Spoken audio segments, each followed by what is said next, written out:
Hi, I'm Nan Simonson. Actually, I didn't plan on doing a video today. And no, I'm not all dressed up. These are skirts that I went up the mountain in earlier. I am, though, going to be serving something tonight that is an experiment. It's from an Ayurvedic restaurant that the whole group is moving to Italy, but they shared recipes. So that's a Ayurvedic shepherd pie. I spent time in India, months and months in India. And if you're going to have something like that, you need to have a bread, roti or any number of flatbreads that you can eat with your food. So I thought, I'm going to make a flatbread. The recipe that I started with is a quinoa flatbread from this marvelous cookbook, Plant-Based Cooking Made Easy by Jill Dalton. And this has 3 ingredients, and I added a 4th. And so I'm going to start with that. But before I do that, and before I get this blender messed up, I'm going to try a second recipe for a flatbread that's more complicated, but I wanted to see what it was going to be like. So that second recipe calls for psyllium husk and calls for chia. I'm not sure you're familiar with psyllium husk. It's like Metamucil. I buy it by the pound from my health food store like Sprouts or Whole Foods, actually from a bulk bin. And it's good when you travel. It's good to keep you regular, but also it acts as a binder, almost like an egg. And that's how this is going to act in this recipe. And this is chia. Chia seeds are tiny, tiny little guys. When you get them wet, they get viscous. If you've ever made chia pudding, a little bit of it will give you a lovely pudding that has a thick consistency. So the recipe calls for putting these in here and blending them so that they will become broken up. So I'm going to do that. Oh, there. I'm going to say that's enough. All right. And then I put it in a bowl, according to the recipe, of warm water. 3/4 of a cup plus 2 tablespoons of warm water. So I'm going to use this again for Jill Dalton's recipe, but for this recipe for now, I'm going to mix this up. It is going to become a gel to which I add the flour ingredients to a different Indian flatbread, and you're going to see both of them today. Okay, it's getting gelled already. I'm going to put it aside. So let's make Jill Dalton's. We have 1 cup of, and in this case it's a mixed white and dark of quinoa. Could be the white quinoa or the red or the brown quinoa, to which I added a teaspoon of onion powder, and what I added, well actually that's that 3rd ingredient, otherwise, no, it's 3 ingredients, water, quinoa, and onion powder, and I added some salt, a half a teaspoon. So I'm putting let me think. Yes, I'm putting the quinoa in here. I'm adding 1.5 cups of water. I'm going to blend it, and you're going to be so surprised when you see how easy this is. Let me make sure I'm doing this well. Yeah, okay. Blend, blend, blend. You've got to get it completely mixed up. Start with the milk.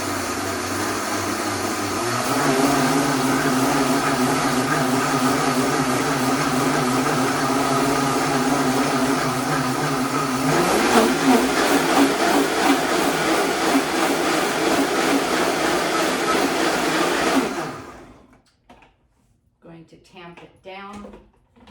Oops.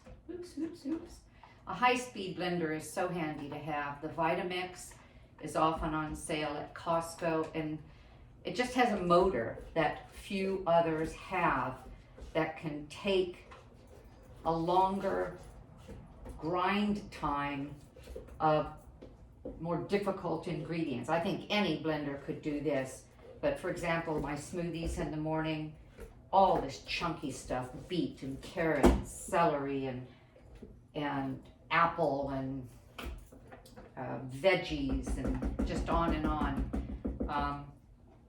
It takes a real tough one, okay, to turn that into like a mold. Okay, let's turn this back on.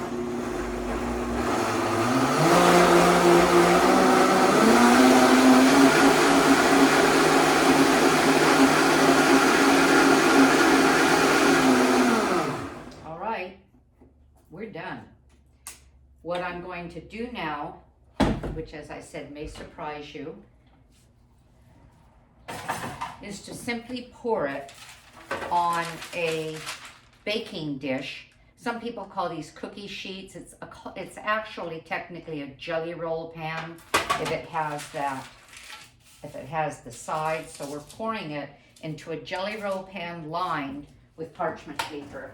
Consider getting your parchment paper from Costco. You can buy it just about anywhere, but man, does it get a lot more expensive when you buy it in smaller rolls. This is a couple hundred feet for a very good price. So this is what I'm doing now with the flatbread onto the jelly roll pan. It has a very kind of an earthy, I won't call it nutty, kind of an earthy smell. It's interesting. I've made Jill Dalton's flatbread with lentils, nothing but lentils and water. Very nice, that earthy flavor still, because there's nothing to it other than the grain or seed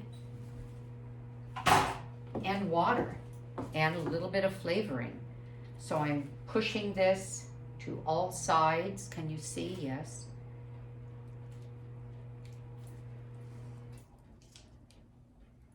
And then I'm going to go on to the next recipe, which is quite different in terms of preparation.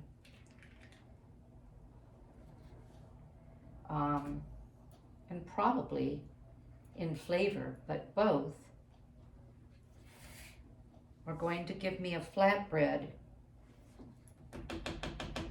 for my Ayurvedic shepherd pie.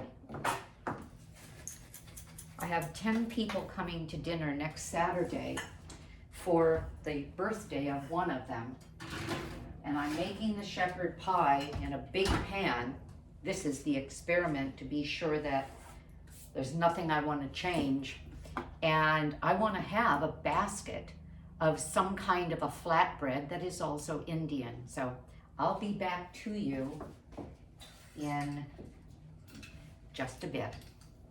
I've got this new gadget. Let me see if I can do it. So sad, Nan. Get with it. Oh. All right, I'm back. The next flatbread I'm going to make is from this cookbook. It is Vegan Risha's Indian Kitchen. And the flatbread that I'm making from her book looks like this. And yes, it is more complicated and it will be more time consuming.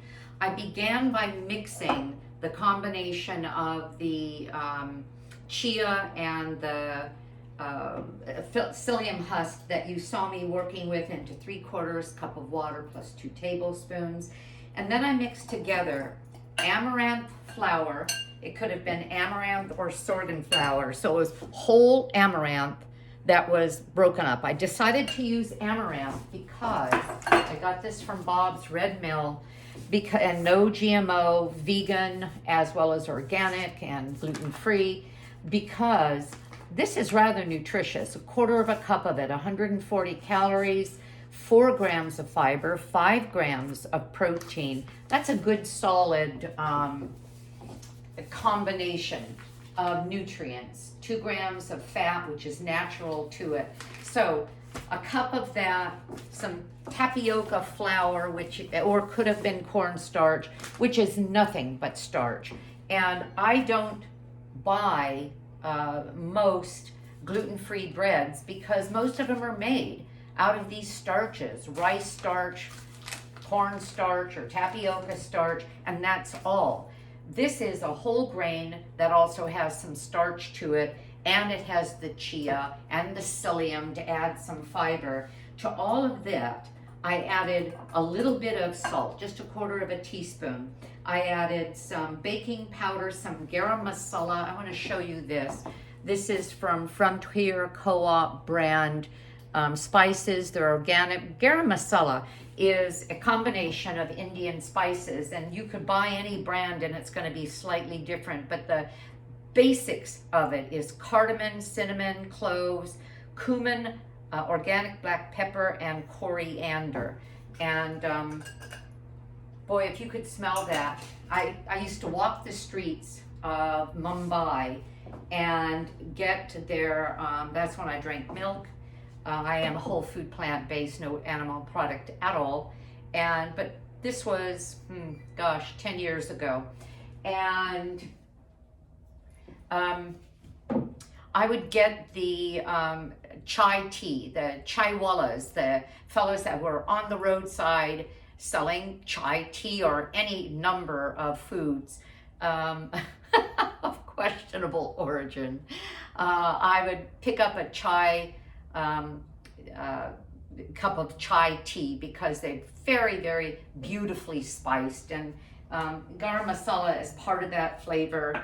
A very Indian combination. Okay, so I mixed together garam masala, a little bit of salt, some baking powder, very little, and the amaranth and the tapioca starch. And I'm mixing it now with this combination. Ooh, look at look at this. You saw me put it together. You saw me grind it. Look at that. This is a gel. As a matter of fact, it's a pasty gel. All right, I took my rings off because I'm gonna get my fingers in this. So I used a whisk, any whisk would do. This is flat bottom, and it made it easier to get all of these dry ingredients mixed well. And what I'm going to do is I'm gonna massage it, but I'm gonna first use this to get some of it incorporated. Nope. I'm going to be using my hands completely. Okay, so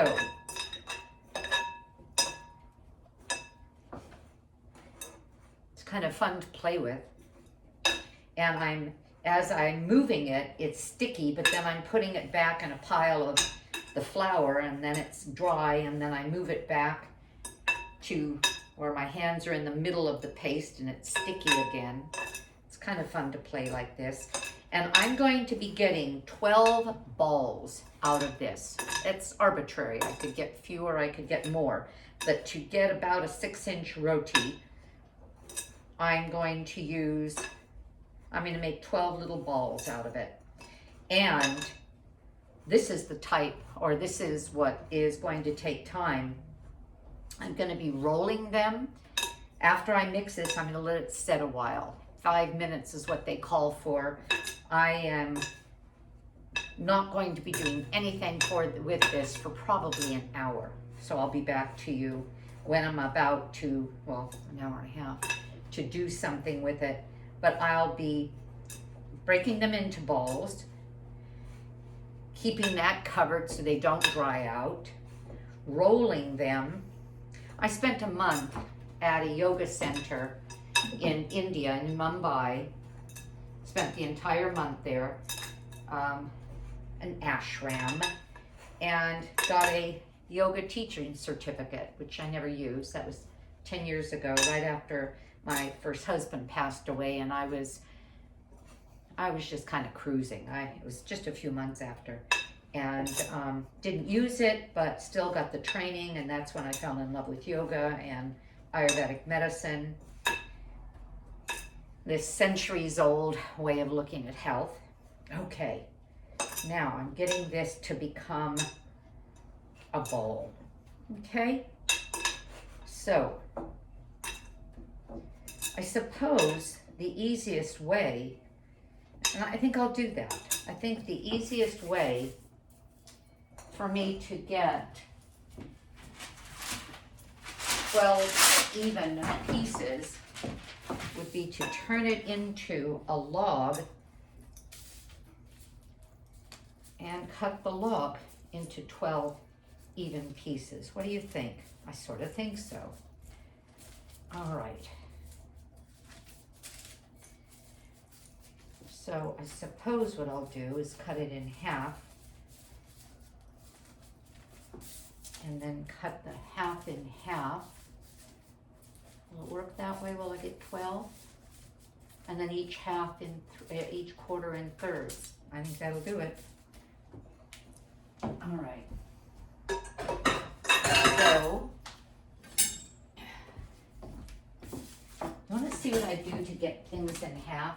For example, I have a half a banana every day, my oatmeal, and sometimes I want to make sure the other half for the next day is the same. So I'll just use a paper towel and then fold it in half, measure the banana, and fold it in half. That way both days I get a nice bunch of banana, okay? So that's each half, and then fold that in half again. And there's another half. And another half. Okay, so if I have 4, I need 3 on each one of them, right? So I'm just going to take each one and cut it into what looks like a third. Some of the roti might be larger than others. And actually, depending on how you're doing it, they're either pulkas or roti. One is that you cook it all the way through when you put it on the griddle. The other is that you cook it partially and then you throw it on fire, your stove, and it pops up like a balloon. Isn't that cool? I'll do both and see. When I was at, and this is why I brought it up, when I was at the ashram, we all had duties. You just didn't show up there and hang. We had duties. And one of my duties was to work in the kitchen doing odd things. Well, one day they gave me roti duty, which was to, because what I was going to say is that, now these have to sit for, sorry about my back, people. I want to make sure they don't dry out, so I'm going to put a wet paper towel across the top. I don't want it touching them. And then a towel. All right. There. You just sit and be good. So what we learned to do is roll out the roti. But you're supposed to do it, and I'm going to put this between the parchment paper because you're supposed to do it evenly. If you do it evenly, you have a beautiful, well, there was chapati, there was roti, they were all, anyway, different types of flatbread. I could never get mine even. They dismissed me from my duty. They gave me other duties. My flatbread was not round, and people there expected their flatbread to be round. Isn't that funny? Okay, so this is kind of what I'm coming up with here. And no, my flatbread still isn't round. 10 years later. Okay. And actually what you're supposed to do when you're rolling this, you could put it between the pieces of parchment, or you could simply roll it. You want a thin flatbread. And these weren't even though I did that whole thing about measuring half, half, half. I could see some of the pieces were a little bigger than others. So this is what I'll be cooking. That will be my little flatbread, but we'll see what it looks like when it's actually cooked. And I will be back to you in just a bit. Hello there, I'm back just in time to show you what to do with this flatbread of Jill Dalton's. We're going to turn it out. I'm going to have to get a knife and separate it from the sides, because wherever it touched the sides, not the parchment, it's stuck. So that's a good lesson. Maybe I would let it go up the sides rather than just be cut to the sides. And we're going to turn it upside down, and then we're going to peel the paper off the back, and then we'll cut it into flatbread, which I won't do right now. I'm just going to let it cool off. I'll put this here, and I just made an entire plate of flatbread. They're stacked up with parchment between. I've got a conference call in a couple of minutes, so I can't do anything with that now. But it's going to sit, not dry out. And those are the ones that I will cook, and I'll be back with you for that one as well. So Jill's, oh, this is so cool. You can cut it into any size squares. You can see that it's rather pliable. That's one side.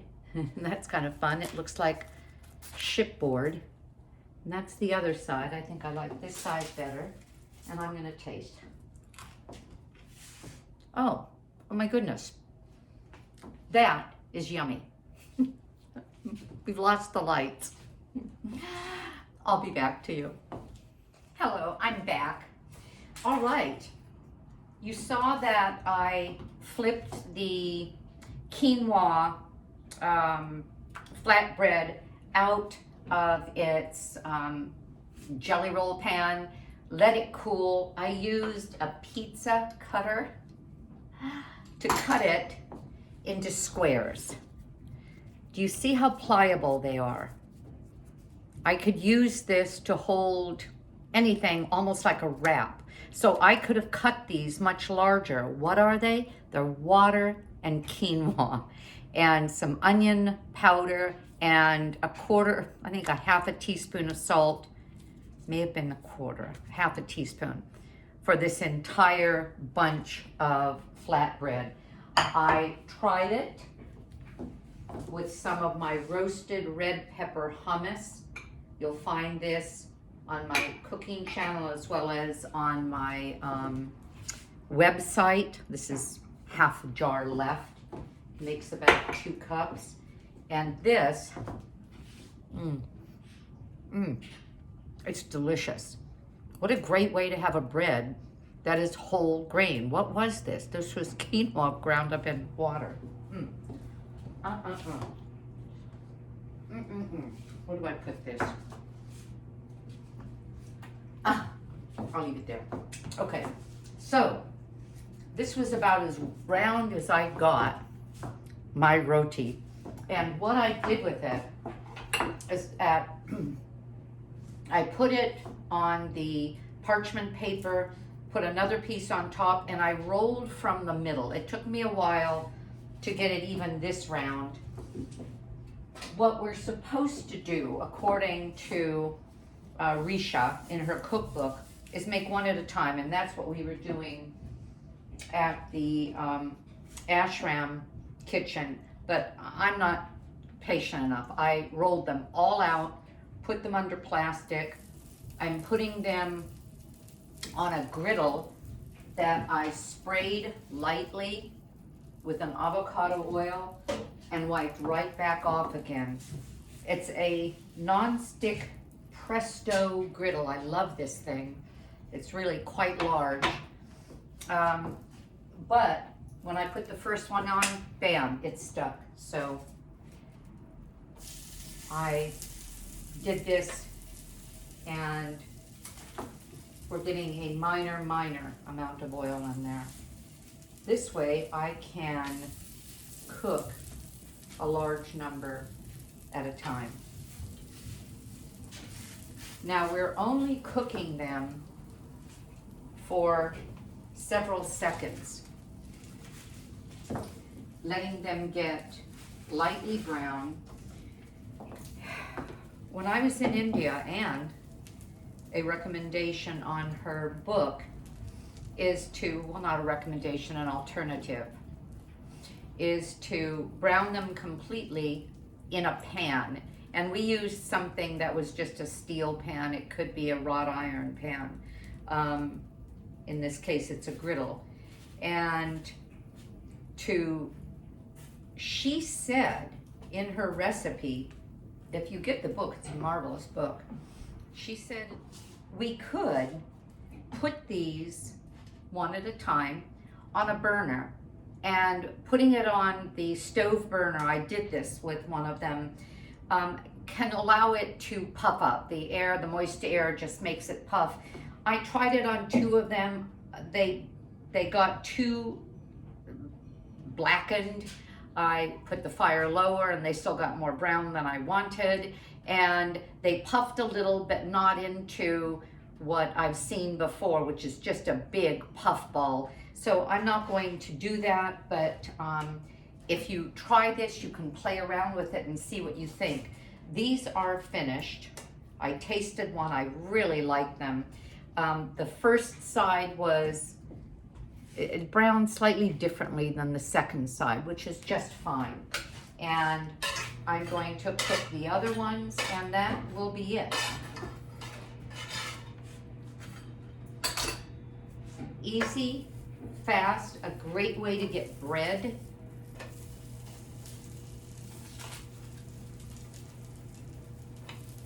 And 2 options. One that took some maneuvering, the other that took next to none. I just did a little taste test.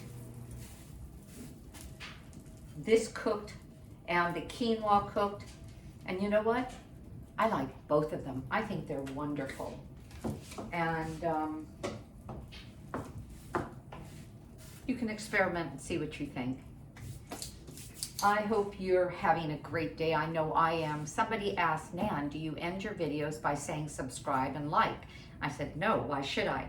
And they said, well, because the more of that you do, the easier it is to find your channel, and considering that I have a mission to spread the word that at any age, with the right food, eating the food that loves you back, we can age and live with power. Aging Powerfully is the name of my book. And so yeah, please subscribe, excuse me, and please like, and let people know that with whole food, that are foods that are plant-based, and things as interesting and delicious as this, we can prevent disease, treat disease, reverse disease, and stay healthy into our later years. At 71, I intend to go decades. Have a great day. Bye-bye.